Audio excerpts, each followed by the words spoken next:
এনসিপির প্রতীক শাপলা আগামী জাতীয় সংসদ নির্বাচনে ৩০০ আসনে প্রার্থী ঘোষণা। নতুন দল হিসেবে নতুনভাবে চমক দেখাচ্ছেন হাসনাত আবদুল্লাহ, সার্জিস আলম। জাতীয় নাগরিক পার্টি সবচেয়ে বড় অবদান জুলাই গণঅভ্যুত্থানে। হাসনাত, সার্জিস, নাহিদ ইসলাম তারা নতুন করে দেশকে এগিয়ে নিয়ে যেতে চান। সাথে রয়েছেন অনেক রাজনৈতিক ব্যক্তিবর্গ, নতুন করে যুক্ত হয়েছেন তাসনিম, যারা সবাই যেন নতুন একটা বাংলাদেশ গড়ে দিতে চান।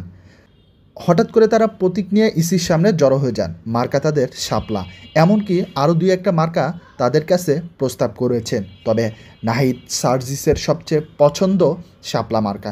তারা দেশকে এগিয়ে নিয়ে যেতে চান। এই নাহিদ, সার্জিসকে কতটা সাহায্য করা উচিত বা জাতীয় নাগরিক পার্টির সাথে কতটা থাকা উচিত বা তাদের পাশে আপনারা কি করতে চান অবশ্যই জানাবেন। তবে জাতীয় নাগরিক পার্টি তাদের অবদান কখনোই ভোলার মতো নয়।